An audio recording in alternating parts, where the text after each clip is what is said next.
नमस्कार साथियों, आप सभी लोगों का अपने YouTube channel top study GS पर स्वागत है। दोस्तों, इस वीडियो में उन प्रश्नों को शामिल किया गया है जो किसी न किसी एग्ज़ाम में पूछे गए हैं।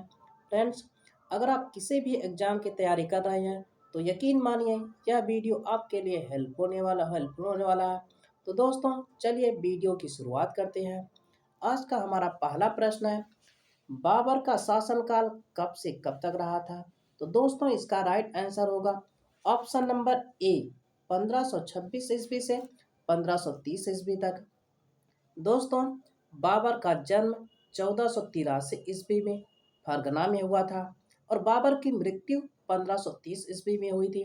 बाबर के पिता का नाम उमर शेख मिर्जा था और बाबर के चार पुत्र थे। उन चारों पुत्रों के नाम हुमायूं, कामरान, अस्करीन एवं हिंडाल था। अगले क्वेश्चन की तरफ बढ़ते हैं। दूसरा प्रश्न है, दोस्तों, पानीपत का प्रथम युद्ध जो कि 1526 ईस्वी में हुआ था, बाबर ने किसको हराया था? तो दोस्तों, इसका राइट आंसर होगा option number C, Ibrahim Lodi को। दोस्तों, पानीपत का प्रथम युद्ध 21 अप्रैल 1526 ईस्वी को हुआ था। पानीपत के प्रथम युद्ध में बाबर की तरफ से दो प्रसिद्ध निशानेबाज उस्ताद अली और मुस्तफा भाग लिए थे। बढ़ते हैं अगले क्वेश्चन की तरफ। प्रश्न नंबर 3 है, दोस्तों, भारत का मुगल शासक बनने पर जहीरुद्दीन मोहम्मद ने अपना क्या नाम रखा? तो दोस्तों, इसका राइट आंसर होगा option number C, Zahiruddin Mohammad Babur. दोस्तों, बाबर ने भारत पर कुल 5 बार आक्रमण किया था और बाबर को भारत पर आक्रमण करने के लिए पंजाब के शासक दौलत खान लोधी और मेवाड़ के शासक राणा सांगा ने आमंत्रित किया था। अगले क्वेश्चन की तरफ बढ़ते हैं। प्रश्न नंबर 4 है, किस मुगल सम्राट के जीवन से धैर्य व संकल्प की शिक्षा मिलती है? तो दोस्तों, इसका राइट आंसर होगा option number D, Zahiruddin Mohammad Babur. दोस्तों, जहीरुद्दीन मोहम्मद बाबर के जीवन से हमें धैर्य व संकल्प की शिक्षा मिलती है। अगले क्वेश्चन पर आते हैं। प्रश्न नंबर 5 है, पानीपत के युद्ध में बाबर की जीत का मुख्य कारण क्या था? तो दोस्तों, इसका राइट आंसर होगा ऑप्शन नंबर ए, उसकी सैन्य कुशलता। दोस्तों, पानीपत के युद्ध में बाबर की जीत का मुख्य कारण उसकी सैन्य कुशलता थी। अगले क्वेश्चन पर आते हैं। प्रश्न नंबर 6 है, मध्यकालीन भारत के मुगल शासक मुख्य रूप से क्या था? दोस्तों, पूछ रहा है कि मध्यकालीन भारत के मुगल शासक मुख्य रूप से क्या थे? तो इसका राइट आंसर होगा ऑप्शन नंबर बी, चगताई तुर्क। दोस्तों, मध्यकालीन भारत के मुगल शासक मुख्य रूप से चगताई तुर्क थे। नेक्स्ट क्वेश्चन पर आते हैं। प्रश्न नंबर 7 है, किसने बाबर को सर ए पुल के युद्ध में पराजित किया था? वेरी इंपॉर्टेंट प्रश्न है। कह रहा है कि किसने बाबर को सर ए पुल के युद्ध में पराजित किया था? तो दोस्तों, इसका राइट आंसर होगा option number B, Shaibani Khan ने। अगले क्वेश्चन पर आते हैं। प्रश्न नंबर 8 है, बाबर ने पहली बार तुलगमा युद्ध नीति एवं तोपखाने का प्रयोग किस युद्ध में किया था? तो दोस्तों, इसका राइट आंसर होगा ऑप्शन नंबर बी, पानीपत का प्रथम युद्ध। दोस्तों, पानीपत के प्रथम युद्ध में बाबर ने भारत में पहली बार तुलगमा युद्ध नीति एवं तोपखाने का प्रयोग किया था। नेक्स्ट क्वेश्चन पर आते हैं। प्रश्न नंबर 9 है, भारत में मुगल साम्राज्य की स्थापना 1526 ईस्वी में किसने की थी? तो दोस्तों, इसका राइट आंसर होगा ऑप्शन नंबर ए, बाबर ने। क्यों? क्योंकि बाबर ने पानीपत के प्रथम युद्ध में लोधी वंश के अंतिम शासक इब्राहिम लोधी को हराकर मुगल साम्राज्य की स्थापना की थी। नेक्स्ट क्वेश्चन पर आते हैं। प्रश्न नंबर 10 है, दोस्तों, कह रहा है कि बाबर फरगना की गद्दी पर कब बैठा? तो दोस्तों, इसका राइट आंसर होगा ऑप्शन नंबर बी, 8 जून 1494 ईस्वी को। दोस्तों, 8 जून 1494 ईस्वी को बाबर 11 वर्ष की अल्पायु में ही फरगना की गद्दी पर बैठा था? अगले क्वेश्चन पर आते हैं। प्रश्न नंबर 11 है, बाबर ने किस युद्ध में जिहाद का नारा दिया था? दोस्तों पूछ रहा है कि बाबर ने किस युद्ध में जिहाद का नारा दिया था। वेरी इंपॉर्टेंट प्रश्न है। तो दोस्तों इसका राइट आंसर होगा ऑप्शन नंबर बी, खानवा के युद्ध में। दोस्तों खानवा का युद्ध जीतने के बाद बाबर ने गाजी की उपाधि धारण की थी। गाजी का मतलब होता है काफिरों को मारने वाला। दोस्तों वर्तमान में खानवा कहाँ पर स्थित है? तो दोस्तों वर्तमान में खानवा फतेहपुर सीकरी में स्थित है। अगले क्वेश्चन पर आते हैं। प्रश्न नंबर 12 है, खानवा का युद्ध जो कि 1527 ईस्वी में हुआ था, बाबर और किसके बीच लड़ा गया? तो दोस्तों इसका राइट आंसर होगा ऑप्शन नंबर बी, राणा सांगा। तो दोस्तों खानवा का युद्ध 1527 ईस्वी में बाबर और राणा सांगा के बीच लड़ा गया था। नेक्स्ट क्वेश्चन पर आते हैं।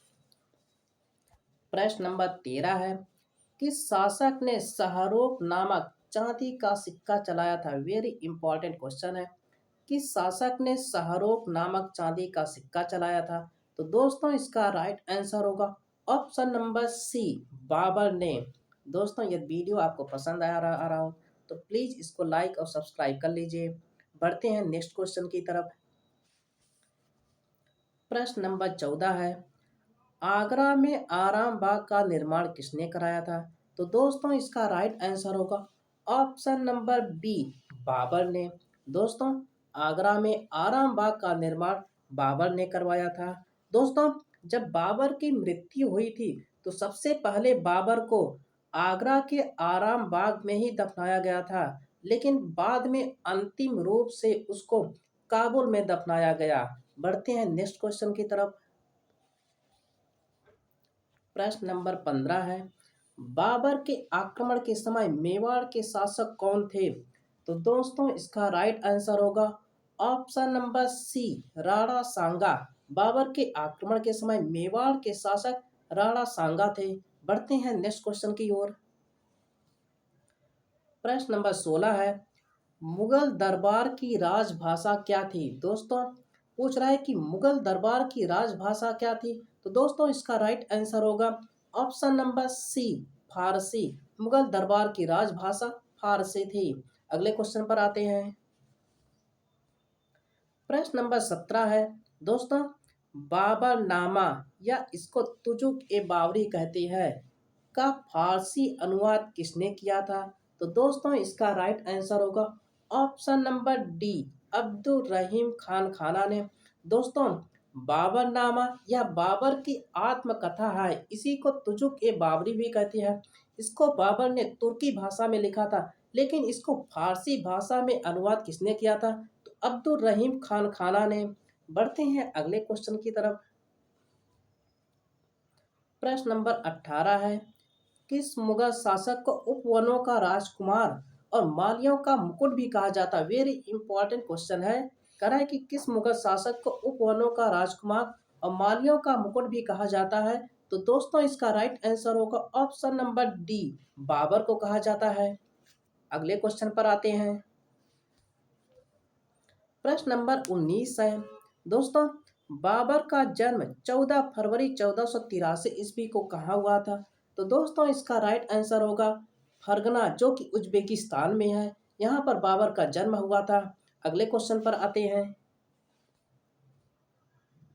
प्रश्न नंबर 20 है, दोस्तों बाबर का पूरा नाम क्या था? तो दोस्तों इसका राइट आंसर होगा option number A, Zahiruddin Mohammad Babur. अर्थात बाबर का पूरा नाम जहीरुद्दीन मोहम्मद बाबर था।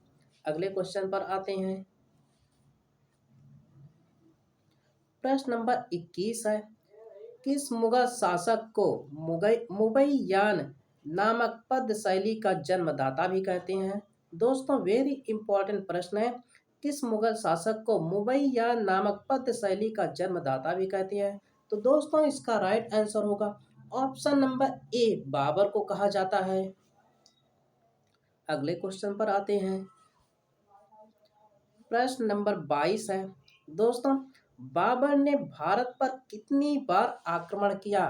तो दोस्तों इसका राइट आंसर होगा ऑप्शन नंबर बी, 5 बार। दोस्तों बाबर ने भारत पर कुल 5 बार आक्रमण किया था। दोस्तों भारत में पहली बार तोपखाना एवं तुलगमा युद्ध नीति का प्रयोग बाबर ने ही किया था। बढ़ते हैं अगले क्वेश्चन की ओर। प्रश्न नंबर 23 है, बाबर ने काबुल और गजनी को कब जीता? दोस्तों इसका राइट आंसर होगा ऑप्शन नंबर सी, 1504 ईस्वी में। बाबर ने काबुल और गजनी को 1504 ईस्वी में जीता था। अगले क्वेश्चन पर आते हैं। प्रश्न नंबर 24 है, 1526 ईस्वी में बाबर ने किस वंश के शासक को परास्त कर मुगल साम्राज्य की नींव रखी थी? तो दोस्तों इसका राइट आंसर होगा ऑप्शन नंबर बी, लोदी वंश। लोदी वंश के अंतिम शासक इब्राहिम लोदी को हराकर बाबर ने मुगल साम्राज्य की स्थापना 1526 ईस्वी में रखी थी। अगले क्वेश्चन पर आते हैं। प्रश्न नंबर 25 है, मध्यकालीन इतिहास का पहला युद्ध जो जल व थल दोनों पर लड़ा गया? तो दोस्तों इसका राइट आंसर होगा ऑप्शन नंबर ए, घाघरा का युद्ध, जो कि 1529 ईस्वी में हुआ था। बाबर और महमूद लोदी के बीच हुआ था। कभी कल पूछ देता है कि बाबर और अफगान शासक के बीच हुआ था। बढ़ते हैं अगले क्वेश्चन की ओर। प्रश्न नंबर 26 है, दीवान जो कि काव्य संग्रह है को तुर्की भाषा में किस मुगल शासक ने लिखा था? तो दोस्तों इसका राइट आंसर होगा ऑप्शन नंबर डी, बाबर ने। दीवान जो कि काव्य संग्रह है इसको तुर्की भाषा में किस मुगल शासक ने लिखा था? तो दोस्तों इसका राइट आंसर है ऑप्शन नंबर डी, बाबर ने लिखा था।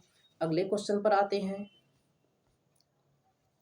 प्रश्न नंबर 27 है, प्रारंभ में बाबर के शव को आगरा में दफनाने के बाद कहाँ अंतिम रूप से दफनाया गया था?